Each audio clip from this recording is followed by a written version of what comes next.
इस कार्यक्रम के प्रायोजक कृषि एवं किसान कल्याण मंत्रालय एवं कृषि सहकारिता एवं किसान कल्याण विभाग।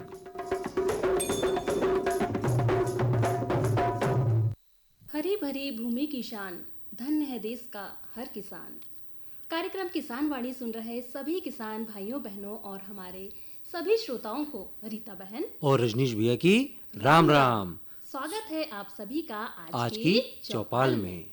रजनीश भैया, आपको भी हमारी राम राम। राम राम रीता बहन, राम राम। और आपने जैसे कहा कि हरी भरी भूमि की शान, धन्य है देश का हर किसान। बिल्कुल, देश का हर किसान धन्य है और ये सच भी है। और प्राचीन समय से ही हमारे किसान भाई बहन धरती माँ को हरा भरा बनाने के लिए जी तोड़ मेहनत करते आ रहे हैं। बिल्कुल भैया। और खेती किसानी के लिए केवल जो है ये एक व्यवसाय नहीं है, बल्कि प्रकृति से जुड़ने का, मौसम से जुड़ी हर चुनौती से अपनी फसल के साथ खड़े रहने का एक अनोखा और जिम्मेदारी भरा अनुभव भी है। बिल्कुल सही कहा भैया आपने। वैसे तो किसान भाई बहनों के सामने फसल से जुड़ी कई समस्याएं सामने आती हैं। बिल्कुल, लेकिन इनमें सबसे बड़ी समस्या है फसल को कीट और रोगों से बचाने की। भैया, अक्सर हमारे किसान भाई फसल को रोग कीट से बचाने के लिए वही पुराने तरीके अपनाते रहते हैं जिन्हें रोग कीट भली भांति जानते हैं और बड़ी आसानी से उनसे बच निकलते हैं। तो भैया, फिर ऐसे में हमारे किसान भाई बहन क्या करें? गीता बहन, इसके लिए तो ये करना चाहिए हमारे किसान भाइयों को कि खेती के नए नए तरीकों को सीखें, नई विधियों को अपनाएं, उन तरीकों को अपनाएं जिनसे इनका समुचित प्रबंधन हो। और सुननी होगी उनकी कि आज की जो बात है उसमें भी हम आज यही बताएंगे जो आज की बात हम करेंगे, है ना। जीएपी के माध्यम से कीट एवं रोग प्रबंधन, सतत खेती की दिशा में एक कदम, ये बात आज अपने किसान भाइयों को बताएंगे ताकि वो रोग और कीटों का प्रबंधन समुचित तरीके से कर सकें। बिल्कुल। और साथ में और दो चीज़ें हैं जो आज की हमारी किसान वाणी में है, जो विशेष रूप से है। एक तो हम सुनेंगे आज की किसान वाणी में रेडियो रिपोर्ट, जो नई दिल्ली में आयोजित राष्ट्रीय कृषि सम्मेलन रबी अभियान 2025 पर केंद्रित है। तो ये रेडियो रिपोर्ट हम सुनेंगे, है ना, रबी अभियान 2025 पर। साथ ही एक संदेश है हमारे माननीय कृषि एवं किसान कल्याण मंत्री शिवराज सिंह चौहान जी का। तो ये संदेश भी हम सुनेंगे राष्ट्रीय कृषि सम्मेलन पर, है ना। तो आज की किसान वाणी हम शुरू करते हैं, तो मनोरंजन क्रम से आज शुरुआत करते हैं। तो ये बताइए रीता बहन कि क्या सुना रही हैं आप हमारे किसान वाणी को? तो भैया चलिए सुनते हैं ये बढ़िया सा लोकगीत चंद्रकला सोनी की आवाज में। चलिए सुनते हैं।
चलिए किसान भाइयों, इस लोकगीत के बाद अब हम जुड़ते हैं आज की बात से, जिसका विषय है जीएपी के माध्यम से कीट एवं रोग प्रबंधन, सतत खेती की दिशा में एक कदम।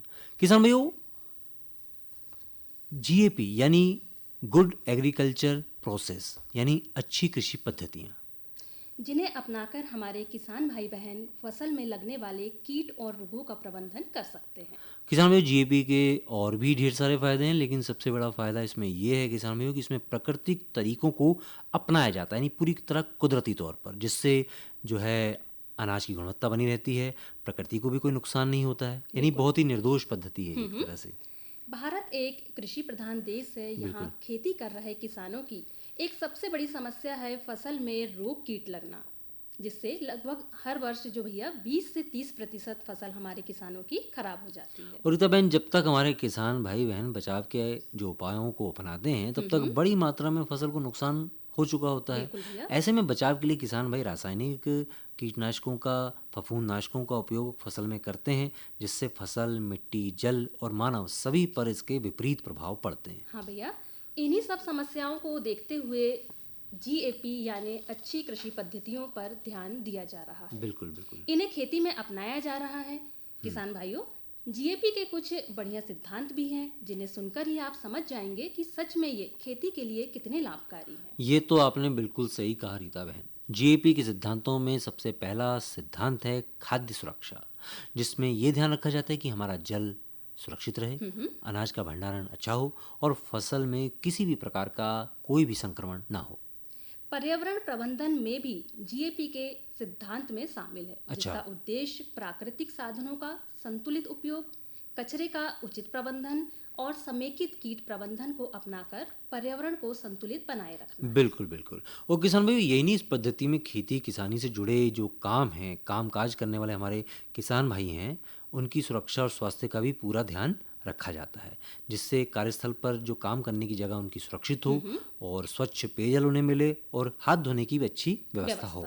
बिल्कुल, ये तो बहुत अच्छी बात है भैया। इसमें एक बात का और ध्यान रखा जाता है भैया कि फसल की कटाई समय पर हो, इसकी पैकिंग, भंडारण बढ़िया हो और समय से अनाज बाजार तक पहुंचाया जाए, जिससे किसानों को इसका सही दाम मिल सके और उन्हें मुनाफा हो सके। बिल्कुल। और रीता बहन, ये तो हमने जीएपी के कुछ सिद्धांतों की बात की, और रीता बहन, हमारे किसान भाइयों को ये भी तो बताना है कि जीएपी में कौन कौन सी अच्छी कृषि पद्धतियाँ, कृषि कार्य हैं, जिन्हें अपनाकर कीट और रोग जो है उनसे फसल को बचाया जा सकता है। तो भैया, इसमें सबसे पहला काम है फसल चक्र अपनाना। बिल्कुल। जो हमारे किसान भाई बहन जानते ही हैं। बिल्कुल। किसान भाइयों, बार बार एक ही फसल को लगाने से कीट और रोग लगने की संभावना खेतों में बढ़ जाती है। फसल क्रम में हमें अनाज के साथ दलहन, तिलहन फसलों को अदल बदल कर लगाना चाहिए। जैसे रजनीश भैया, किसानों ने अनाज में गेहूं लगाया तो गेहूं के बाद चना, मटर या धान के बाद तिलहन और दलहनी फसलें हमारे किसान भाई लगाएं। बिल्कुल, आपने सही कहा रीता बहन। किसान भाई बहनों को ये भी करना चाहिए कि प्रतिरोधी किस्मों का चयन करें, जो रोगों के प्रति प्रतिरोधी हो। जैसे चावल का जो एक ब्लास्ट रोग प्रतिरोधी किस्म है, उसे लगाएं। जीएपी में किसानों को सलाह दी जाती है कि फसल को रोग और कीट से बचाना है तो हमें खेत में साफ सफाई भी रखनी जरूरी है और स्वस्थ बीज को हम लगाएं और बीज उपचार करके फसल को बोएं। हमारे किसान भाई बहन समेकित कीट प्रबंधन भी अपनाएं, जिसमें फेरोमोन ट्रैप, पीली चिपचिपी तख्तियां, प्रकाश प्रपंच भी कीटों को कम करने में बड़ी अच्छी विधियां हैं। बिल्कुल। और रजनीश भैया, कुछ जैविक उपाय भी हमारे किसान भाई बहन अपना सकते हैं, तो उनके बारे में भी आप हमारे किसान भाई बहनों को बताएं। बिल्कुल रीता बहन, किसान भाइयों, आप ये करें कि सीडोमोनास, ट्राइकोडर्मा, ये कुछ ऐसे जैव एजेंट हैं जो रोग फैलाने से रोकते हैं। कुछ परभक्षी कीट जैसे लेडीबर्ड और बीटल, ये कीटों को खाकर इनकी संख्या कम करते हैं, तो इन्हें आप खेत में छोड़ सकते हैं। एक उपाय और हमारे किसान भाई कर सकते हैं, खासकर जब इल्लियों का प्रकोप होता है तो टी आकार की खूंटियाँ वो वहाँ पर गड़ा दें, तो उसमें पक्षी बैठता है और फसल से जो है कीटों को खा लेता है। इससे पक्षियों का भी पेट भरता है, साथ ही रोग और कीटों का नियंत्रण हो जाता है और ज़्यादा इसमें खर्चा भी नहीं आता और फसल भी सुरक्षित रहती है। किसान भाइयों, जीएपी में उचित उर्वरक और जल प्रबंधन पर भी ध्यान देना शामिल है। बिल्कुल। इसके अलावा श्रमिकों को, किसानों को सलाह दी जाती है कि खेत में किसी भी दवा का छिड़काव करते समय भैया आप मास्क और दस्ताने जरूर पहने, सुरक्षा किट भी आप जरूर पहने, मतलब सुरक्षा का पूरा अपनी ध्यान रखें। यह जीएपी को अपनाने के और भी ढेर सारे फायदे हैं। इसमें उपभोक्ताओं को सुरक्षित और गुणवत्ता युक्त भोजन मिलता है, जिसकी आजकल बहुत डिमांड होती है कि भाई हमें जो है जैविक विधि से उपाय जो उगाए गए अन्न मिले, ना कि हमें रासायनिक वाले जहरीले भोजन मिले। और भूमि की उर्वरा शक्ति बढ़ती है इससे, साथ ही जल स्रोत भी जो है सुरक्षित रहते हैं। और रजनीश भैया, एक बात ये भी बहुत अच्छी है कि जीएपी खाद्य सुरक्षा कानूनों और सरकारी मानकों के अनुरूप है। बिल्कुल, जिससे किसान कानूनी दृष्टि से भी सुरक्षित रहते हैं। बिल्कुल। तो इन सब बातों से ये निष्कर्ष निकलता है किसान भाइयों की अच्छी कृषि पद्धतियां केवल दिशा निर्देश नहीं है, बल्कि किसानों के लिए एक वैज्ञानिक और व्यवहारिक समाधान है, जिससे न केवल किसानों की आय बढ़ेगी, इसे अपनाने से आने वाली पीढ़ियों के लिए मिट्टी, जल और पर्यावरण भी सुरक्षित रहेगा। बिल्कुल, बहुत अच्छी बात बताई भैया आपने। तो किसान भाइयों बहनों, यही थी हमारी आज की बात जीएपी के माध्यम से कीट एवं रोग प्रबंधन, सतत खेती की दिशा में एक कदम इस विषय पर। बिल्कुल, और किसान भाई इन उपायों को अपनी खेतीबाड़ी में अपनाएंगे, ऐसी हम आशा करते हैं। चलिए किसान भाइयों, अब हम सुनते हैं रेडियो रिपोर्ट, जो कि आधारित है नई दिल्ली में आयोजित राष्ट्रीय कृषि सम्मेलन रबी अभियान 2025 पर। दिनांक 15 और 16 सितंबर 2025 को 2 दिवसीय राष्ट्रीय कृषि सम्मेलन रबी अभियान 2025 का आयोजन भारतीय कृषि अनुसंधान संस्थान पूसा नई दिल्ली के डॉक्टर सी सुब्रमण्यम सभागार में किया गया। इस सम्मेलन में केंद्रीय कृषि एवं किसान कल्याण मंत्री, राज्यों के कृषि मंत्री और वरिष्ठ अधिकारियों ने भाग लिया।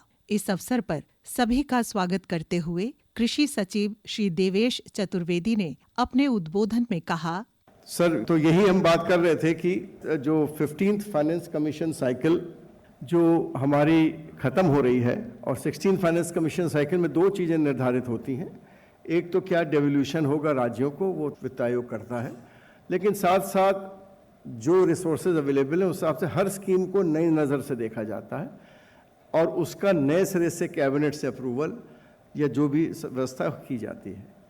तो उसको करने से पहले ये आवश्यक समझा गया कि हम राज्यों से जो एक फील्ड लेवल इम्प्लीमेंटेशन का इशू है, उसमें आवश्यकता कि जितने फील्ड लेवल के लोग हैं यहाँ, उनसे हम उसके बारे में और गहनता से चर्चा करें। और जितनी भी हमने जो समूह बनाए, ये सोच के बनाए हैं कि एक तो उस नीतिगत परिवर्तन अगर आपको कुछ लगता है क्या आवश्यक है कि नहीं है।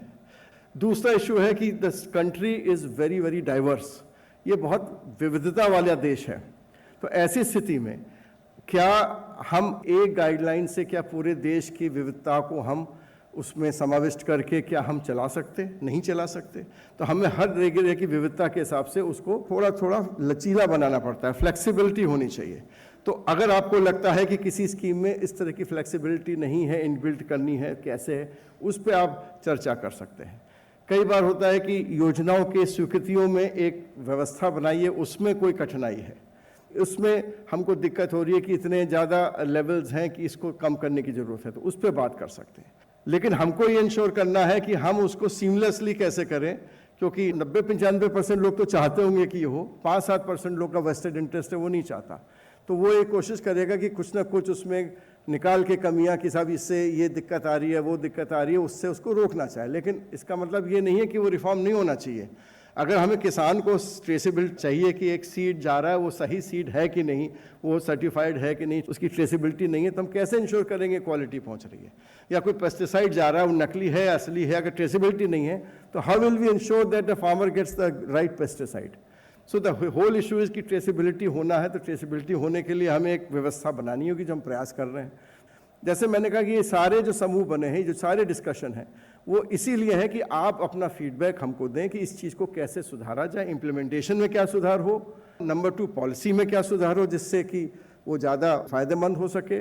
कोई नई चीज़ आई है जो हमारी पॉलिसी में नहीं है, जैसे कई स्थानों पे बात आ रही है कि जो आपके ये जो प्रिसीजन एग्रीकल्चर सिस्टम्स हैं वो हमारे स्कीम में कहीं भी नहीं है, जो कि इसको आना चाहिए। बात हो रही तो कैसे आए।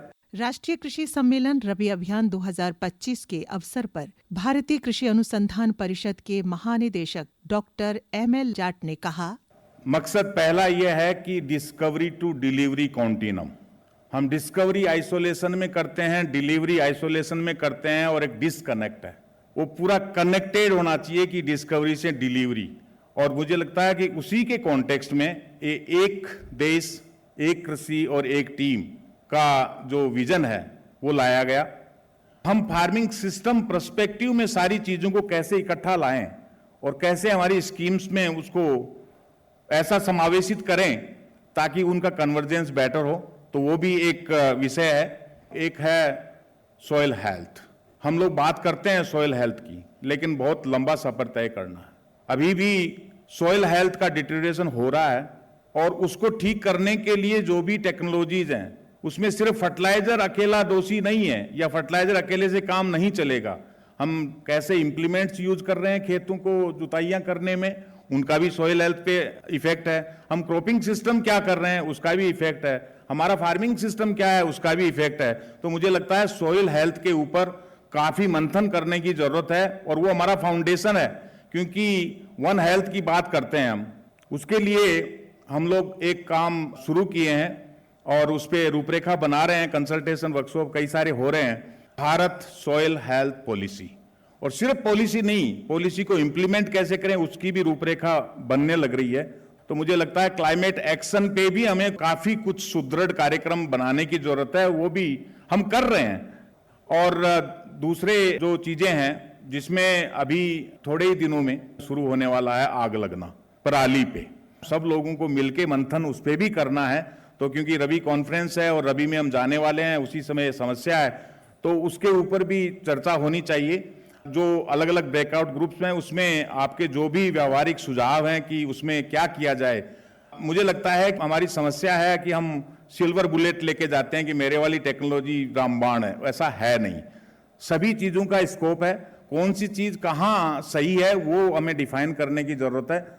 इस अवसर पर श्री किरोड़ी लाल मीणा, कृषि मंत्री राजस्थान ने सभी को संबोधित करते हुए कहा, जो वैज्ञानिक आए हैं, आईसीआर के एक्सपर्ट लोग हैं, उनकी टीम बैठेगी और समग्र रूप से चिंतन करेगी कि देश में किसानों के साथ जो समस्याएं आ रही हैं, जो परेशानियां हो रही हैं, चाहे मौसम का परिवर्तन हो, मौसम की मार हो, चाहे किसी फर्टिलाइजर्स के कारण भूमि की उर्वरकता पर असर पड़ रहा हो, जितनी भी एडवर्स परिस्थिति हैं उसमें किसान को आर्थिक दृष्टि से कैसे मजबूत रखा जा सके और ज़्यादा से ज़्यादा बार उत्पादन हम देश को दे सकें।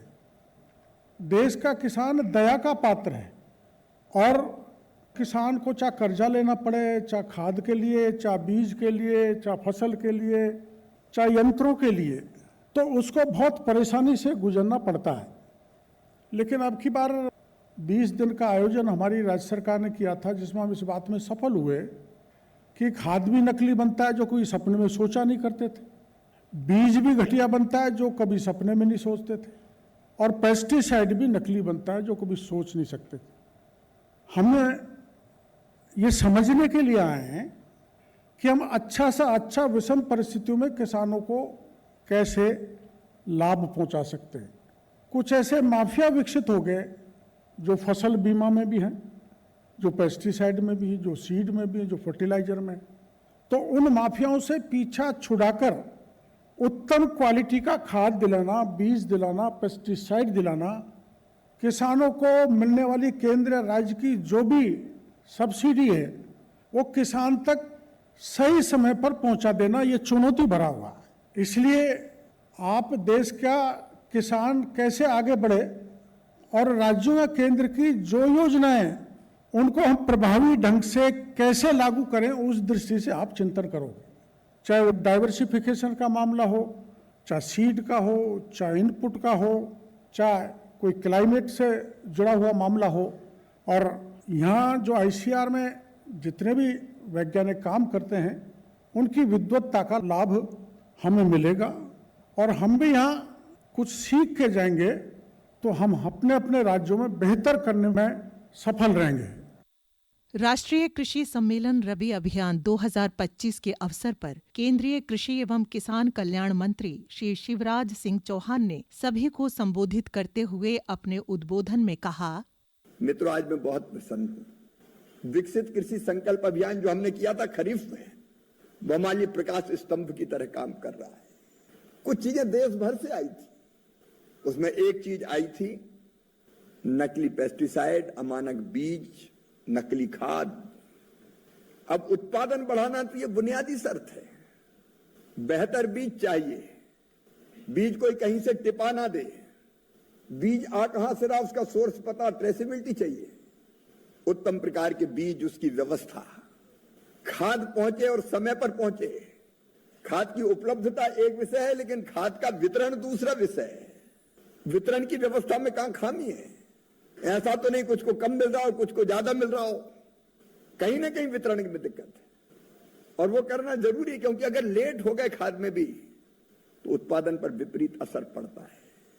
इस चुनौती का भी, इस समस्या का भी समाधान ढूंढेंगे, क्योंकि ये किसी भी फसल के लिए, खरीफ की हो चाहे रबी की हो, प्राइमरी शर्त है। अच्छा बीज, अच्छा खाद, अच्छी दवाइयां, पेस्टिसाइड्स। मुझे लगता है कि राज्य इसकी तरफ ध्यान देंगे। मित्रों, सॉइल हेल्थ कार्ड का कोई उपयोग नहीं करता, कोने कुचारे में पड़े रहते हैं। कि हम रबी के अभियान के अंतर्गत ये चेतना विकसित करने का काम कर सकते हैं कि संतुलित खाद का उपयोग करना है तो पता तो चले कि माटी में है कौन से तत्व। अभी हमारा काम है कि कैसे सॉइल हेल्थ कार्ड का बेहतर उपयोग करके संतुलित उर्वरकों का उपयोग किया जाए। बोनी की सही पद्धति, आधुनिक तकनीक का इस्तेमाल, क्यों ज्यादा बीज डालें, मैकेनाइजेशन कैसे बेहतर होगा। मैं आपको एक और निवेदन करना चाहता हूं, यहां से मैकेनाइजेशन की योजना है, ड्रिप स्प्रिंकलर के लिए भी प्रावधान है, पॉली हाउस, ग्रीन हाउस के लिए भी प्रावधान है। तो हमको इन चीजों का अगर हम ध्यान नहीं देंगे, मुझे लगता है कि इन पर ध्यान देने की जरूरत है। अब दलहन मिशन की बात हो रही है, दलहन का रकबा बढ़ाना है, प्रोटीन की हमें जरूरत है। बड़ा हिस्सा शाकाहारी है जो दालों से ही प्रोटीन प्राप्त करता है। हम आयात कर रहे हैं, एलओपीज भी आ रहा है, बाकी दालें भी आ रही है। प्रधानमंत्री जी का संकल्प है आत्मनिर्भरता प्राप्त करना, सेल्फ सफिशिएंट हम कैसे हो। अभी भी मैं चिंतित हूं, खरीफ की फसलों में भी कोई दलहन का इलाका कम हो गया है, अलग अलग राज्यों की स्थिति, लेकिन उसके लिए करना क्या पड़ेगा? हमको रणनीति ऐसी बनानी पड़ेगी, नंबर 1, 2, 3, 4 ये उपाय करेंगे तो दलहन मिशन सफल होगा। आयात निर्यात नीति कैसी होनी चाहिए, उस पर आपका क्या मत है कृषि विभाग का? अगर तिलहन का, ऑयल सीड्स का उत्पादन बढ़ाना तो कौन कौन से कदम उठाने की जरूरत है? केवल मिशन लॉन्च करने से थोड़ी हो जाएगा ना। प्राकृतिक खेती का मिशन हमारा, अब प्राकृतिक खेती जब तक वैज्ञानिक दृष्टिकोण से नहीं की जाएगी तब तक कोई ऐसा थोड़ी कि हमने मिशन लॉन्च किया और लोगों ने प्राकृतिक खेती शुरू कर दी। उसकी तैयारी, बीजामृत, घन जीवामृत, बायो रिसोर्स सेंटर, कई तरह की तैयारी उसके लिए करनी पड़ेगी। विकसित कृषि संकल्प अभियान में जो खरीफ में काम किया वो अद्भुत हमको संदेश दे के गया है। जमीन पे अगर हम जाते हैं तो किसान ध्यान से सुनता है और किसान, वैज्ञानिक और एग्रीकल्चर का जो हमारा एक्सटेंशन का जो अमला है वो एक हो जाए तो तस्वीर पूरी तरह बदली जा सकती है। और इसलिए केवीके की भी जरूर सोचिए, एक टीम कैसे बन सकती है मित्रों। एक जिले में एक पॉइंट ऐसा हो गया कि जहां से जानकारी फटाफट किसान को मिल जाए, इसलिए इस पर भी मुझे लगता है राज्यों को ही ध्यान देने की जरूरत है। मित्रों, कुछ चीजें ढंग से प्लान करनी पड़ेगी। अब बाढ़ के कारण नई परिस्थितियां पैदा हुई कई जगह, अभी हमको 2 तरह की प्लानिंग करने की जरूरत है। नंबर 1, जहां फसल बीमा योजना है वहां फसल बीमा योजना का सही लाभ कैसे मिले, लेकिन जमीनी तैयारी आपको करनी पड़ेगी। एक, फसल बीमा योजना का लाभ, और नंबर 2, वहां अर्ली स्वेइंग हो सकती है, क्या फसल डूब गई, पूरी तरह नष्ट हो गई। अगर अर्ली स्वेइंग की जरूरत हो तो बीज की उपलब्धता, कौन सी फसल, उसके बारे में हमको किसानों को गाइड भी करना पड़ेगा या उनकी सुन के उनको साथ देना पड़ेगा। इसकी रणनीति भी बनाइए। विकसित कृषि संकल्प अभियान फिर हम प्रारंभ करने वाले, हम मतलब मैं और आप, केंद्र और राज्य मिलकर। आप सहमत है ना? क्योंकि जब हम जाते हैं किसानों के बीच, वैज्ञानिक जाए, एग्रीकल्चर एक्सटेंशन का अमला जाए, प्रगतिशील किसान जाए, तो चीजें निकल के आती है।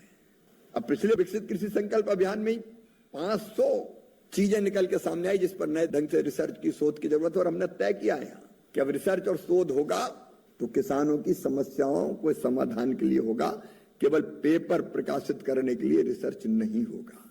मुझे लगता है कि लैब टू लैंड जोड़नी चाहिए, और जोड़ने का काम एग्रीकल्चर डिपार्टमेंट को ही करना चाहिए, आपके एक्सटेंशन के अमले को करना चाहिए, ताकि पूरा लाभ हमारे किसान को मिल सके।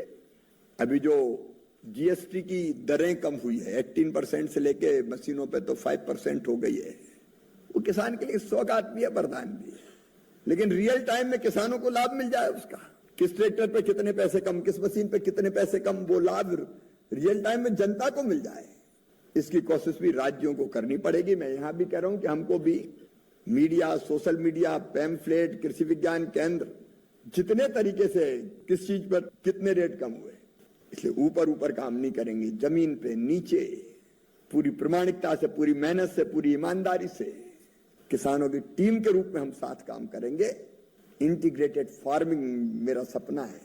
इसी के साथ राष्ट्रीय कृषि सम्मेलन रबी अभियान 2025 पर आधारित रेडियो रिपोर्ट अब संपन्न होती है। स्वर प्रतिमा शर्मा, सहयोग विशाल कुमार, प्रस्तुतकर्ता शिवनंदन लाल। तो किसान भाइयों, अभी आप सुन रहे थे रेडियो रिपोर्ट जो नई दिल्ली में आयोजित राष्ट्रीय कृषि सम्मेलन रबी अभियान 2025 पर आधारित थी। किसान भाइयों, अब हम सुनते हैं एक संदेश। ये संदेश है राष्ट्रीय कृषि सम्मेलन रबी अभियान 2025 में केंद्रीय कृषि एवं किसान कल्याण मंत्री श्री शिवराज सिंह चौहान का। पहली बार ये प्रयत्न हुआ है, जैसा देवेश चतुर्वेदी जी बता रहे थे, रबी की कॉन्फ्रेंस एक दिन और उसमें भी एक पक्षी संवाद।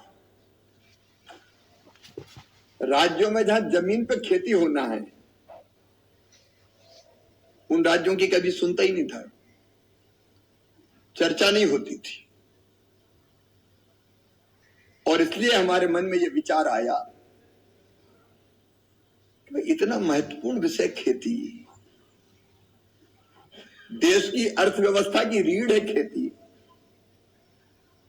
देश की आधी आबादी को रोजगार देती है खेती, देश को आत्मनिर्भर बनाने का सबसे महत्वपूर्ण माध्यम है खेती, और उस खेती के लिए इतना समय ना दें। राज्यों से व्यापक पैमाने पर चर्चा भी ना हो, और इसलिए तय किया कि रबी कॉन्फ्रेंस एक दिन की नहीं होगी, 2 दिन की होगी। एक दिन सभी राज्यों के अधिकारी मित्र आएंगे,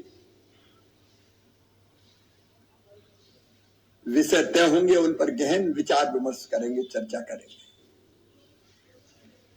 और दूसरे दिन उन विषयों का प्रस्तुतिकरण होगा, और फिर कृषि मंत्री राज्यों के अपनी बात कहेंगे, और हम रबी की फसल की कार्य योजना बनाएंगे। अब बताइए, जिस कार्य योजना पर भविष्य निर्भर करता हो, भूखों को भोजन देने का, अन्न के भंडार भरने का, क्या हम उस पर इतनी भी चर्चा ना करें? मुझे बहुत खुशी है सचमुच में, और खुशी इस बात की कि मुझे जो कृषि सचिव ने और सचिव डेयर ने जो मुझे ब्रीफ किया कि आपने सतही चिंतन नहीं किया है, आप विषयों की गहराई में गए, टाइम कम पड़ रहा है ये शिकायत की, और कई ग्रुप्स ने तो चाय का ब्रेक भी छोड़ दिया कि नहीं, हम तो चर्चा करेंगे, चाय बाद में देखी जाएगी। ये सही अर्थों में देश की खेती पर गंभीरता से चिंतन है। आपकी गंभीरता के लिए मैं आपको हृदय से बधाई देता हूं, आपका अभिनंदन करता हूं। बधाई कोरी कोरी नहीं है, भोजन का भी इंतजाम किया है मैंने, और यह भी तय किया कि आपसे मैं मिलने की कोशिश करूंगा।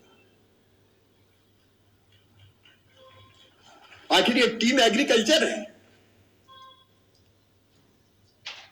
देश को भोजन, फल, सब्जी, खाद्यान्न देने का की जिम्मेदारी जिन पर है, और टीम एग्रीकल्चर केवल केंद्र की नहीं हो सकती भाई। इसलिए मित्रों, सब तरह के मतभेद भूल गए, हम केवल एक ही संकल्प करें, फल, सब्जी, दलहन, तिलहन, कमी नहीं रहने देंगे। हम अपने देश के लिए तो पैदा करेंगे ही, कल हिंदुस्तान, भारत, इंडिया दुनिया का फूड बास्केट बन के दिखाएगा। और पिछले वर्षों में काफी काम हुआ है, ऐसा नहीं कि नहीं हुआ है। उन ओवरऑल जो हमारी ग्रोथ थी 7.8% ओवरऑल देश की ग्रोथ, और उसमें एग्रीकल्चर की ग्रोथ थी 3.7%। 1% भी हो तो लोग पर्याप्त मानते हैं, लेकिन आपने चमत्कार किया 3.7%। मैं आपको हृदय से बधाई देता हूं, किसानों को प्रणाम करता हूं। मैं इसके डिटेल में नहीं जा रहा, लेकिन ये इसलिए हुआ कि हमारे वैज्ञानिकों ने रिसर्च की शोध किया, हमारे किसानों ने जमीन पर पसीना बहाया, और राज्य सरकार के एग्रीकल्चर के अमले ने, डिपार्टमेंट ने केंद्र के साथ मिलके नीतियों को बेहतर ढंग से क्रियान्वित करने का काम किया। इसलिए ग्रोथ रेट के मामले में भारत है दुनिया में नंबर 1 एग्रीकल्चर ग्रोथ रेट के मामले में। लेकिन हमको केवल यहीं नहीं रुकना है। मैं जुनूनी कार्यकर्ता हूं, मुझे चैन नहीं पड़ती कि और बेहतर कैसे, और अच्छा कैसे। बहुत काम बाकी है अभी, कल हम विस्तार से चर्चा करेंगे। लेकिन कुछ चीजें प्रारंभिक मुझे लगती है, और मैं कह रहा हूं तो जब एग्रीकल्चर टीम की बात करता हूं तो आप भी टीम के सदस्य हैं और मैं भी उसी टीम का सदस्य हूं।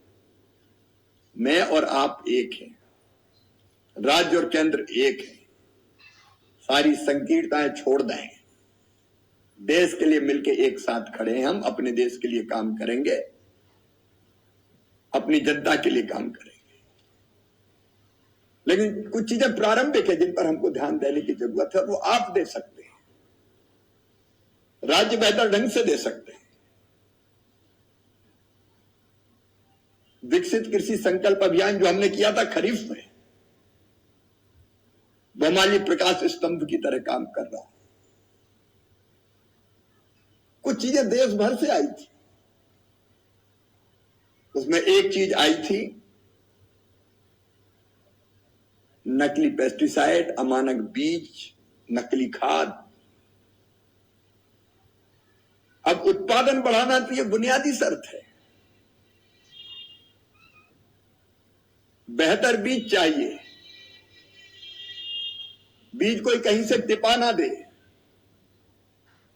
बीज आ कहां से रहा, उसका सोर्स पता, ट्रेसेबिलिटी चाहिए।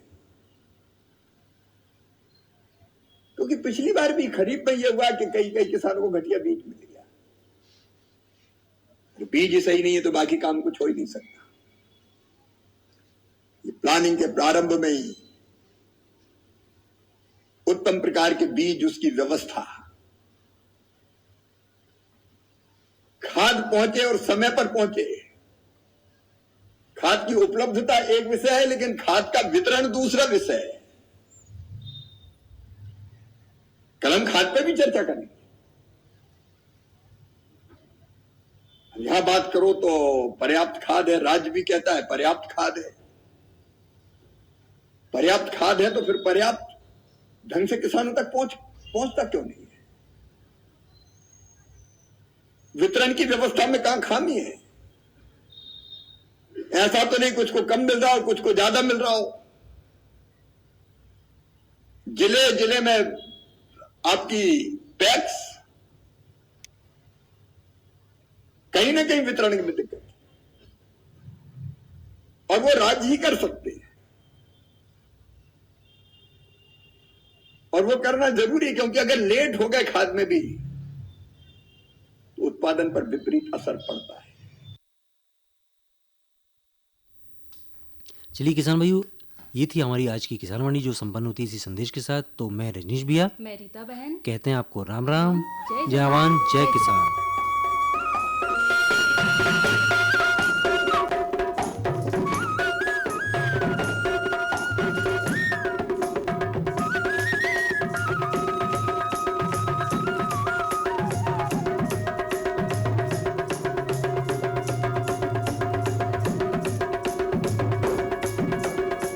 इस कार्यक्रम के प्रायोजक कृषि एवं किसान कल्याण मंत्रालय एवं कृषि सहकारिता एवं किसान कल्याण विभाग।